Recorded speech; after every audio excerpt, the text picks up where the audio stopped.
Yelfri, we got Maurice on the line. What do you want to ask? When you got your first letter of intent accepted, were you able to implement the original business plan that you had proposed for your first property? If so, was it what you were expecting? Did you have to make any changes to that? I've gotten better over time, and I've also gotten smarter over time in that I don't want to execute this type of stuff on my own. Hey, I'm Brian Briscoe, host of the Diary of an Apartment Investor podcast. And this podcast is different from everything else out there. I bring together new and inspiring investors on each and every episode and let the aspiring investors ask the questions that they need answered. And if you're an aspiring investor yourself, you probably have the same questions. So before you get to this episode that we have prepared for you, make sure you hit the subscribe button and that little notification bell to make sure you get notified every time we post a new episode. And now, enjoy the show. Welcome to the Diary of an Apartment Investor podcast. I'm your host, Brian Briscoe with Streamline Capital Group. Very excited for today's show. We have Maurice Philogene on for the second time, an amazing guest, and we have our aspiring investor, Yelfri de Leon. So, gentlemen, welcome to the show today. Thank you. Thank you. Good to see you again. Yeah, good seeing you again. And welcome back. It's been far too long since the last time that, do us a favor, tell us a little bit about yourself. Respectful to my man Yelfri and the people who are aspiring to be in real estate and coming out of the W-2, I'll orient towards them. Yeah. I'm 47. I am now out of the W-2. I retired from Accenture, which is a global consulting firm, in 2021 after 25 years of service. Just like my man Brian, I'm a military vet as well. I retired as a lieutenant colonel from the Air Force in 2019 out of the reserve side, but did about 10 years of active duty. And then I was also a street cop in the DC area for about 15 years, and I retired out of that in 2021. And all the while, the reason I'm here is because I found real estate very early in my very early 20s. It was not a I want to be rich thing. It was I want my time freedom as a goal thing, which I've made it per se, whatever made it means nowadays, right? But I am, and then I started Quattro Capital with 4 amazing partners, similar to Streamline Capital. We are an ad value firm. We have about 200 million under management. And then separately, Brian, I am doing real estate development in Cyprus. So I'm on my third project there. That's outside of Quattro, but that's very intentional, related to life. All right. Yeah, I've heard Cyprus is absolutely beautiful, by the way. So I assume that has something to do with why you're developing there. Oh, yeah, dude. And 3 real estate lives. The first one was the financial freedom life. That was all single family, 02 to 15. Second is the Quattro Capital stuff, syndication. I have goals, but I also want to help people reach financial freedom faster than I did. And I'm on my 3rd real estate life now, and that's the development stuff in Cyprus. That has 0 to do with money, everything to do with building a Mediterranean lifestyle, because I want to feel something different while I'm on this planet. So I started that venture. Awesome. I love how you break that up into the 3 different phases. You know, the financial freedom phase you started out at. So kind of walk us through there. You know, eventually I'm going to ask you your big burning why, but actually instead of asking that, let me ask it this way. How has your why or your reason for doing things evolved over the years? Tough question. It's spot on, and it tracks well with the real estate lives that I just said. In the beginning, the reason why I wanted time freedom is because I traveled when I was 15. I'll make a very long story short. I traveled when I was 15. My dad sent me overseas to France. I experienced things that I didn't understand as an inner city kid growing up in Boston.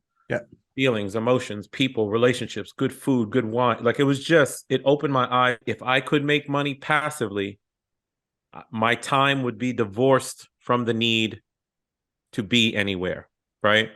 So I could recapture those experiences and what have you. That was my why. I'm like, no, I want to live like that. I found real estate, pushed for it, kept buying single family homes, kept paying them off, kept using my W-2 paychecks to systematically invest, and got to my goal in 2015. It has shifted, to your point. My why used to be about me. My why is now about other people. That's it. Once you have enough money to take care of your basic needs, you quickly realize that life was never about money in the first place. It's not. I needed a new challenge. I wanted to help people. I wanted to do philanthropic stuff. So my why has shifted over time.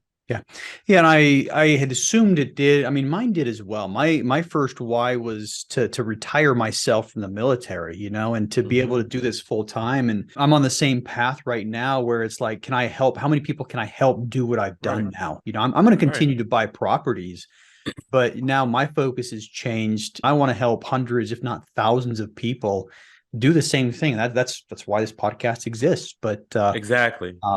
yeah, the why will change. You know, most people's why up front in Yelfri.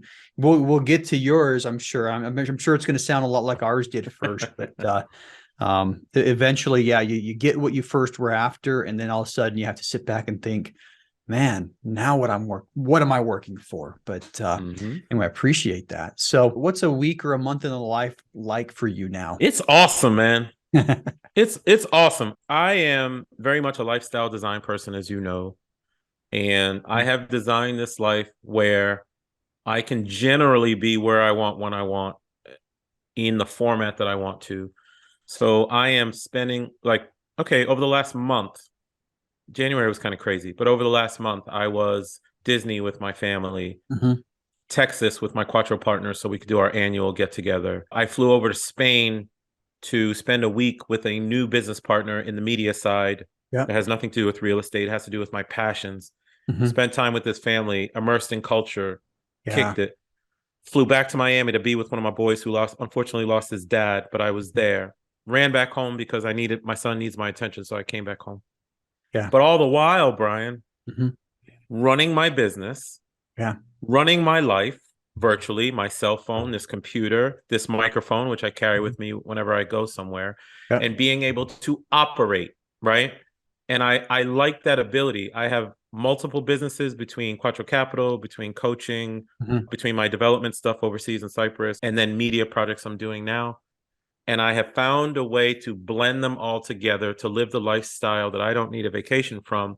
And that all originated with the same why that I know your listeners have, which is this W-2 is driving me insane. I do like it, but I want more time to go plug into the planet as I was intended. And I have done that, and it is a blessing, and I'm very grateful. And I try to give back to others by, you hit me up, and I know Yelfri was going to be here, so I'm like, yeah, man, let's have a chat. Do it. Yeah.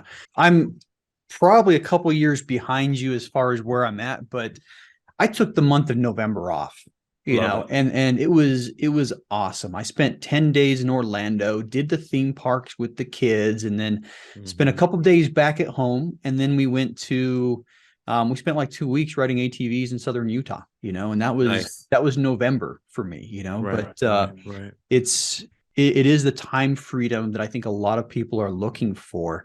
Is I want a different life. I don't want to be tied down or handcuffed to the golden handcuffs that a lot of people talk about. I don't want to be tied down. I want to keep on. I want to live. Yeah, man. I think this business allows people to do that. So anyway, thanks for sharing. Now let's get down to business a little bit. Let's talk about one of the projects you've done. Pick your first or your favorite and tell us about one of the multifamily deals that you've done. Yeah, so this was a 506B that we closed. So one that was available to non-accredited investors. I really like saying it was a 506B. I love it. Dude, where I came from, nobody knew about private play. I never knew this type of stuff existed. I have a nurse in my family. I know a lot of nurses. I know a lot of police officers. I know a lot of military people. I know a lot of people in the IT space who just think the stock market's the only thing. So I love to do 506Bs because I can be inclusive to everybody as long as they're sophisticated enough. Yeah. So we closed on a property in Houston probably about 6 months ago. And it was a 210 unit called Park Trails, 210 unit, 21.2 purchase price. We raised about $11 million.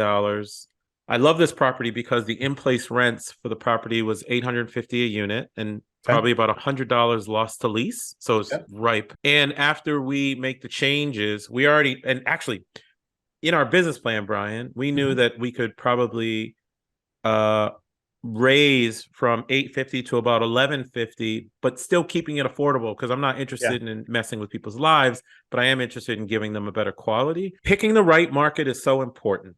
And with the recession coming, we pivoted from secondary and tertiary markets to a primary market like Houston because the jobs were coming in. Yeah. And even in a recession, we want to be around a money center. So that's why we went to Houston. And true to form, before we even started the renovations, rents went up to about 1,000, 1,050. Yep. So we picked the right property. We'll hold it for 5 years. Yep. Ish. We might get sooner if the appreciation happens. And we expect to sell it somewhere north of 36, 37, 38 million. So Nice. $21 million property to about 37 million. And lastly, this goes to show about doing your diligence with respect to jobs and population growth and migration. Yeah. When we got it, our property manager, who we plug into, it's national for us now, but she had a different property by a different owner down the street. So there is some economies of scale. Yep. And within a 1 week, 21 units rented. Wow. One. Yeah, we're gonna have to talk, offline about who your property manager is, because I'll let you know for sure. Yeah, man. yeah. So we have a property in Houston that the occupancy is a little lower than we want. But part of that's because of the contractor. They're slow turning units, which it happens. But it does happen. Yeah. I want to rewind a little bit and talk about something you said. Pivoting from tertiary and secondary to primary.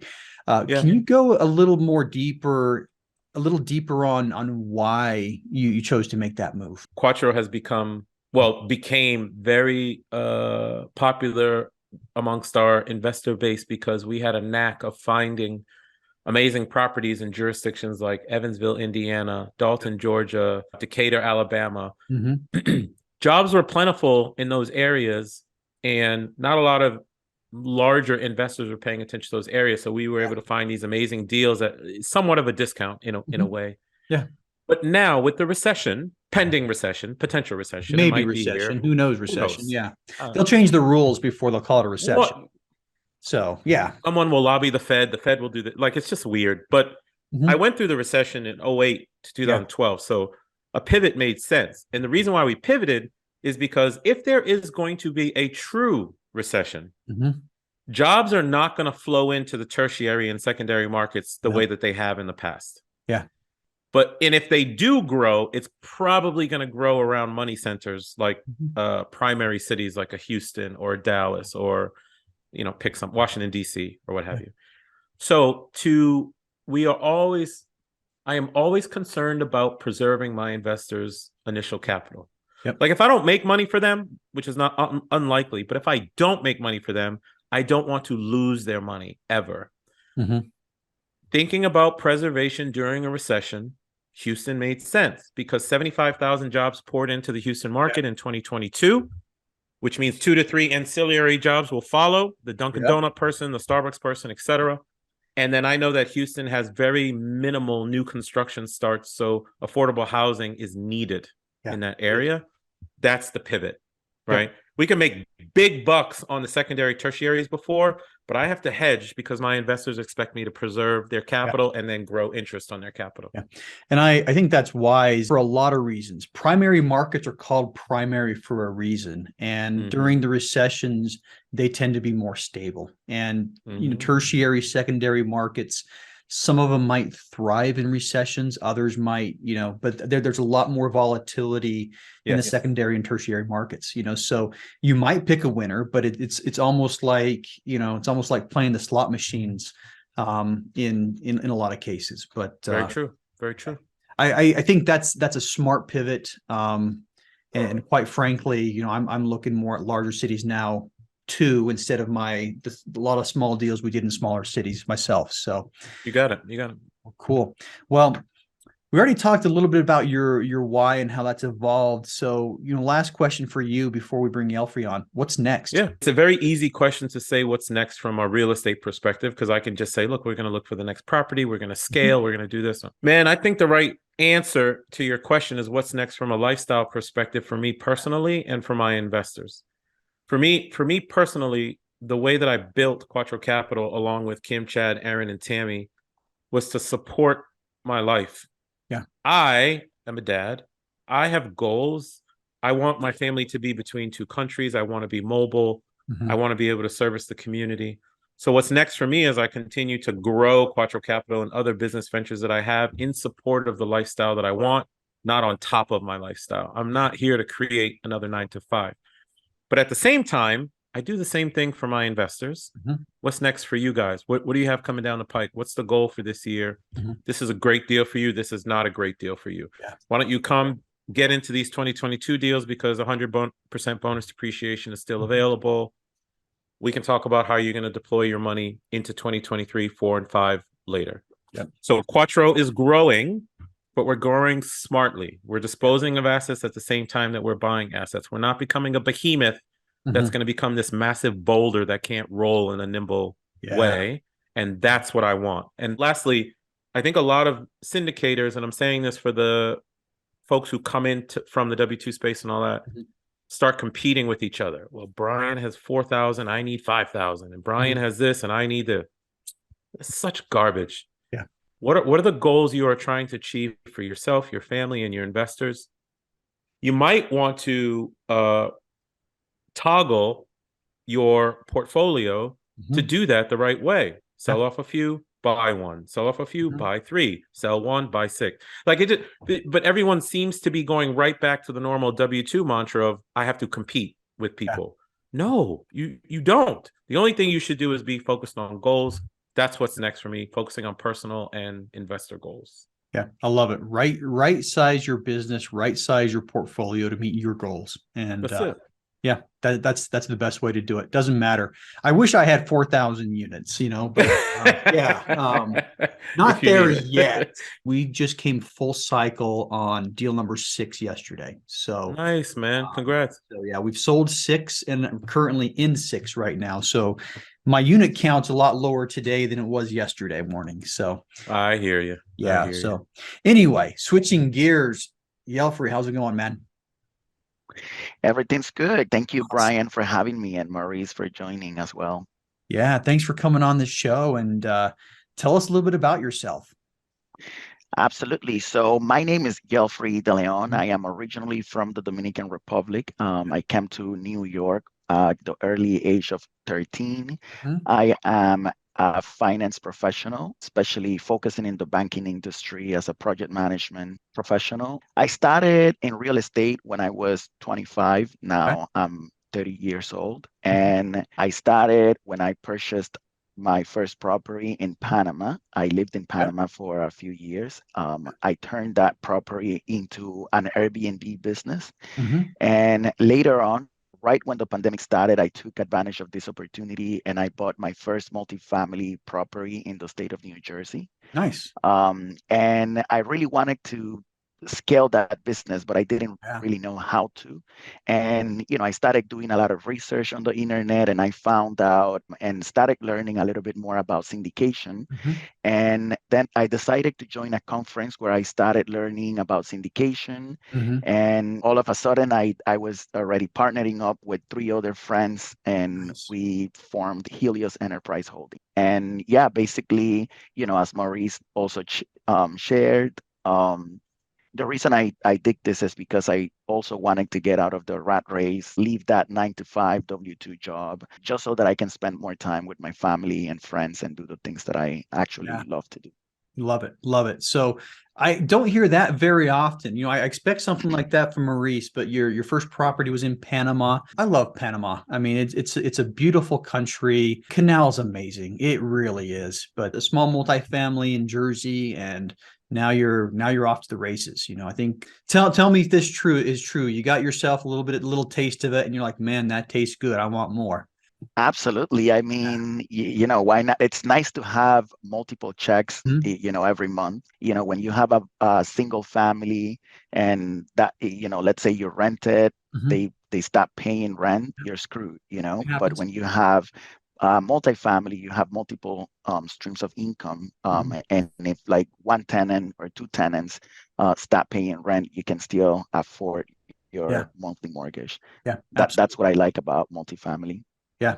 And I mean, there's so many things to like, when people ask me that question, it's like, which one do I talk about first? But so speaking of, I mean, you mentioned a little bit about your W2 and whatnot, but let's go a little bit deeper on that. So what's your big burning why?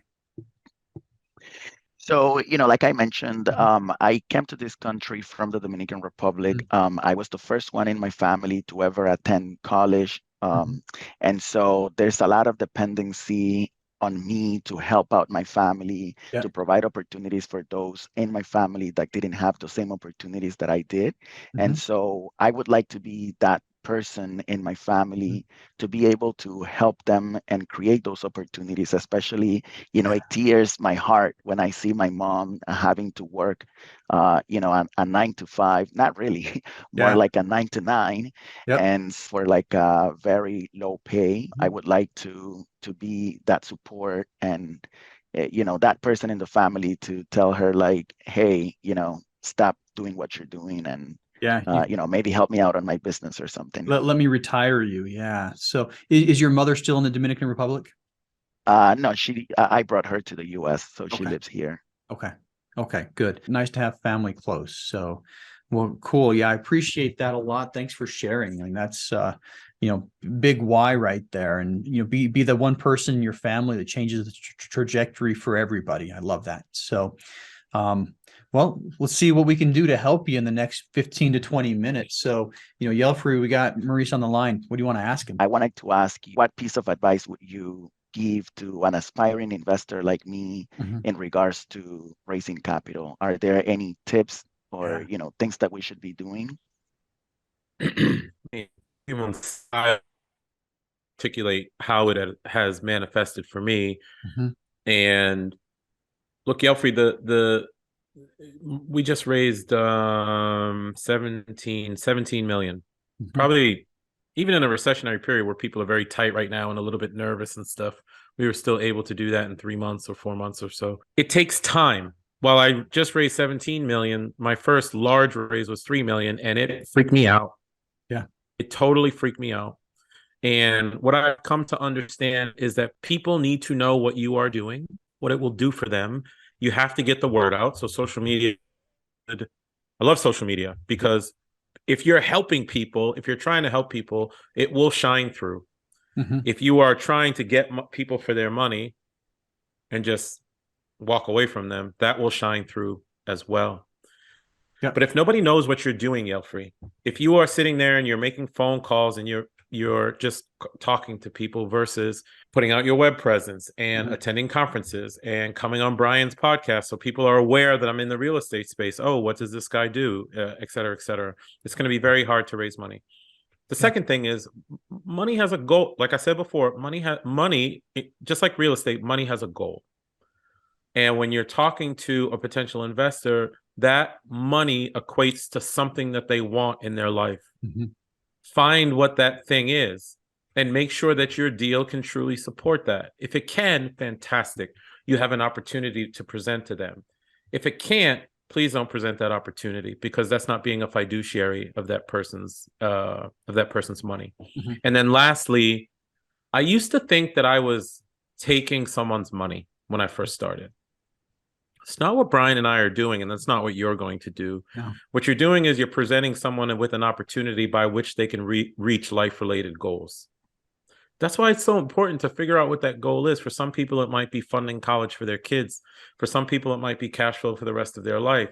For some people, it's investing in their IRA so when they're 72, they have legacy to leave for their family. It does something. If you can tap into what that thing is that people are trying to create for themselves and orient them to the right opportunity or explain how your opportunity is going to support that, now you're talking. And I'll add one more thing. Sorry.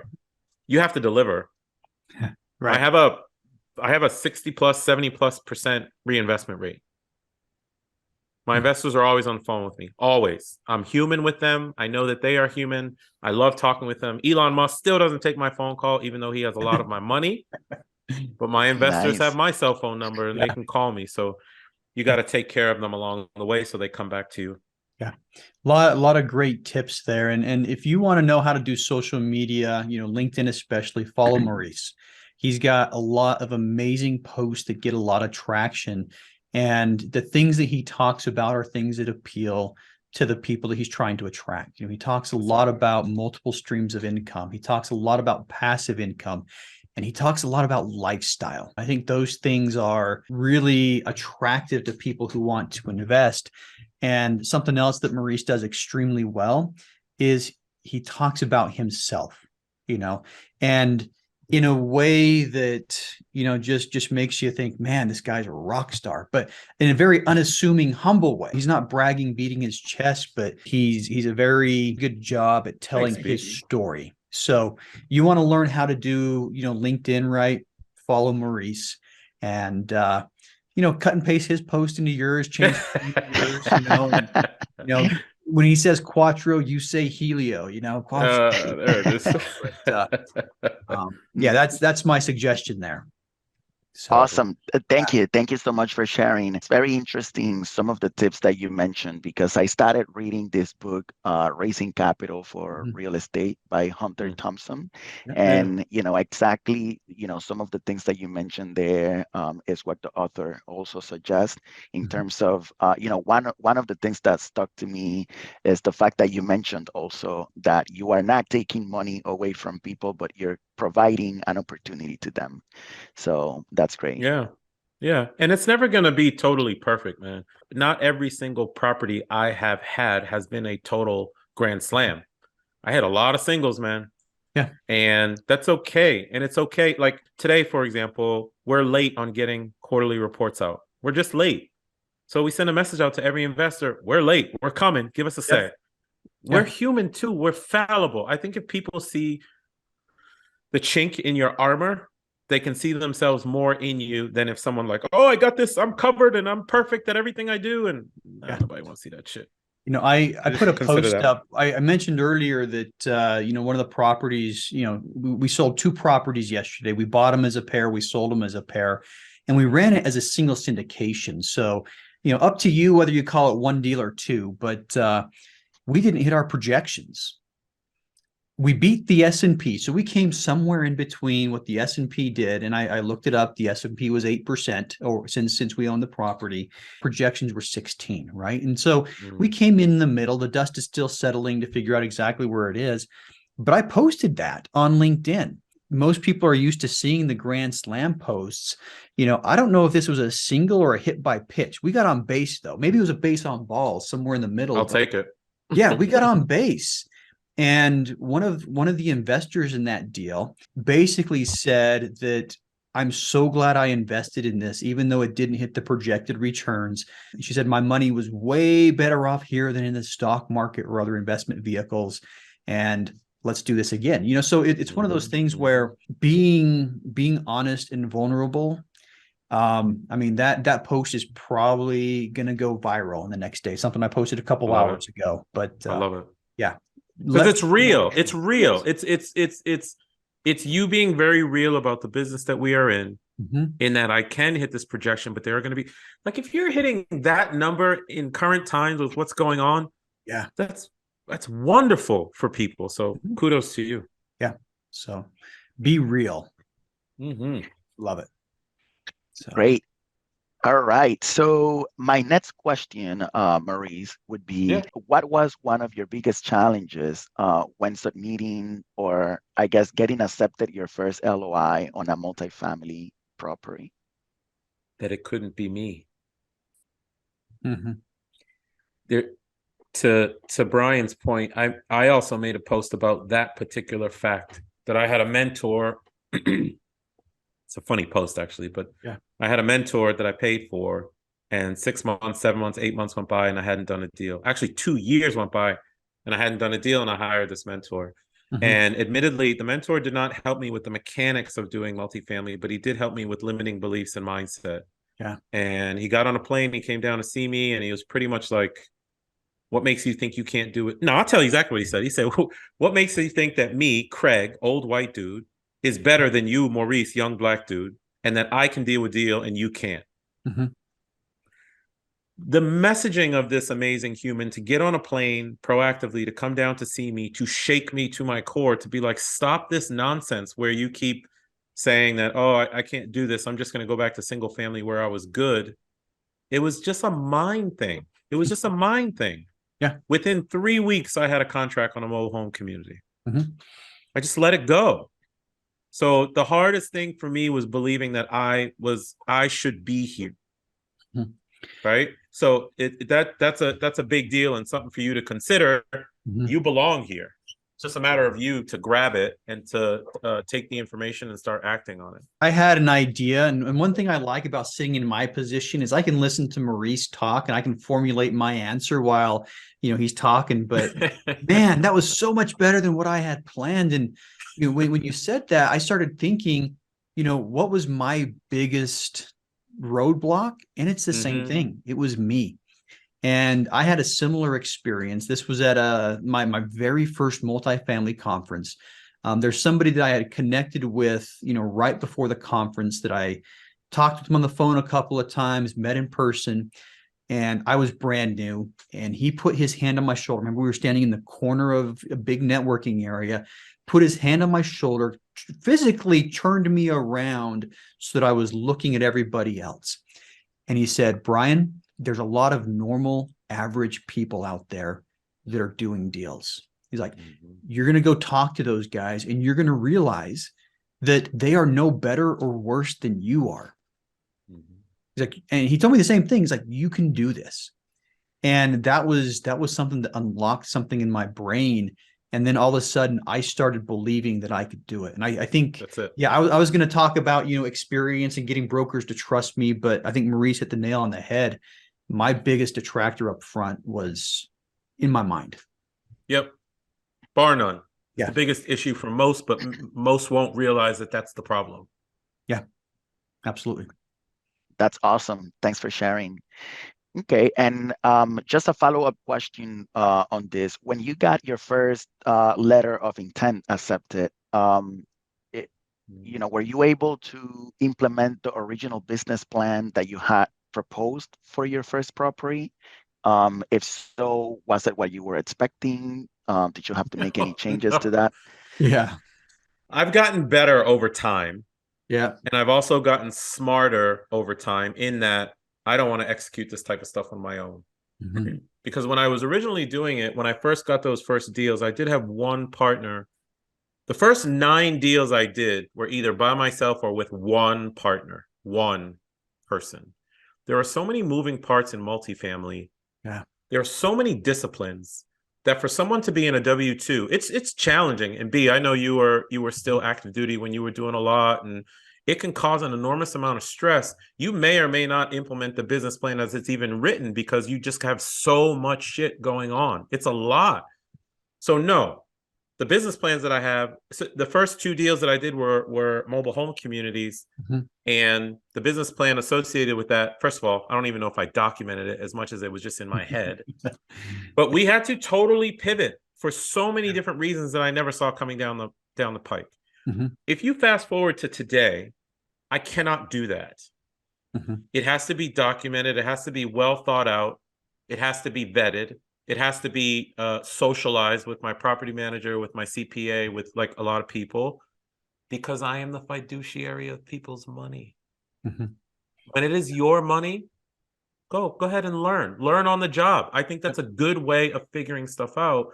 When you are responsible for people who have invested their monies, you can't do that. Now, we do have challenges. Ever heard of COVID? Oh my God, man. I had a property in Atlanta. We had a property in Atlanta. COVID hit. I'm like, what the hell is a COVID? I don't even know what that is. The courts locked up. People stopped paying. Yep. The moratorium on evictions hit. I had no money left. Am I going to do a capital call to my investors? Nope. I took my own personal money to bridge the gap because I just could not fathom doing that to my investors. Made the changes at the property. I'll never forget this, Brian. And you know what, Brian? This may be around the time that you and I spoke the first time, because I think I was in Lebanon when I spoke to you the first time. And I was sitting on the Mediterranean Sea on the Israel border on my phone, check this out, to a nonprofit in Atlanta, trying to work with them to get people who are homeless or affected by homelessness to come to the property because they had funding from nonprofit organizations. That saved my hide, because I was working and I was like, I'm not going to quit on this. Like COVID just blew it up. Yeah. And I had to course correct and pivot and make things work. And I made things work. And funny enough, we made 22% on that deal. Yeah. We didn't make the 30 we anticipated, but I still made 22%. I'm happy with that. Yeah. Dude, you got to roll with the punches. But when it comes to a business plan for your investors, it needs to be thought out, well thought out, socialized, documented, truly vetted, banging off of someone like Brian, who has a lot of experience. What did you run into? Program management issues with vacancies, getting this person out, renovating, pulling someone back in. There's so much you can do. You will deviate, but you have got to document this stuff up front. When you are a fiduciary of people's money, it's a whole different ball game, and you cannot. Something that I mean, our first couple of properties, man, it reminds me of what Mike Tyson said about boxing. Everybody comes into the ring with a plan until they hit in the mouth, you know, and it's just like, exactly. yeah, as soon as you take that first punch, you're seeing stars, or hopefully you're not, but yeah, it's like all plans go out the window, and it's a fight. Hopefully the properties aren't like that. But we have had a couple that are, where COVID had a big impact on the properties. That we had 3 prior to COVID, and COVID had a big impact to it. You can't underwrite to COVID looking forward, but it's one of those things where I think you learn from people who've been there, and you make sure you have flexibility. You make sure you have reserves, you know, and that's something that I'm doing more. I can't predict the next COVID. I can't predict the next recession, but what I can do is make sure that I'm keeping healthy reserves. You know, make sure that when I do my CapEx, I am doing the most important things first. 3, 4, 5 years from now, does it matter that I've renovated every unit if the roof's leaking? You know, I'd rather renovate 60% of the units and make sure the roof is leaking, and make sure that the exterior looks spot on. But that's what you can do, is, you know, make sure you have plenty of money in the bank, and make sure you prioritize, have an order of work ready to go. I mean, I'll add that at 22%, despite all the challenges that you faced during COVID, that's an amazing return. I mean, Still a really good number. Yeah, absolutely. yeah. Would the stock market provide you that much of a return? Probably not. Yeah. Not every year. No. Not every year, right? Yeah. Well, that's great. Great conversation. Unfortunately, we are out of time. So one question to wrap things up. Maurice, you go first. How can listeners learn more about you? Oh, heck yeah. I am very active on social media, as Brian alluded to. You can find me on LinkedIn. It's just Maurice Philogene. All those travels and lifestyle design things that I talk about on LinkedIn are visually available on Instagram. So you'll see what I'm doing, where I'm doing it, etc., to include real estate. From a real estate perspective, you can find me at Quattro Capital. The website is The Quattro Way, QUATTROWAY.com, thequattroway.com. My own personal website and the things that I'm doing from a coaching perspective and from helping people get out of the W-2, leveraging things like real estate, that is trylifeon.com. You can find me there as well. Perfect. And Yelfri, same question for you. How can listeners learn more about you? Yeah, absolutely. So I am on LinkedIn and all social media, Facebook, Instagram, as Yelfri De Leon. That's YELFRI. And on the business side, the name of my business is Helios Enterprise Holding. Our website is helioseh.com. And that's the same handle for Instagram. We're on LinkedIn as well, as Helios Enterprise Holding, and Facebook. Awesome. So that's it. All right. Well, thanks a lot, guys. And for listeners interested in connecting with either one of these two, that information is all going to be in the show notes. So you can go down there and, you know, click or tap your way to their websites, or to connect with them. Well, thanks a lot, guys. Appreciate your time, and have a great day. My pleasure, Brian. Thanks, you. Yelfri. Bye-bye. Thank you. Hey, if you like that episode, make sure to subscribe. But more importantly, if you haven't joined our multifamily educational community yet, which we call the Tribe of Titans, you are missing out. Get 30 days free by clicking the link in the description to this episode, or go to thetribeoftitans.info, and we'll see you there.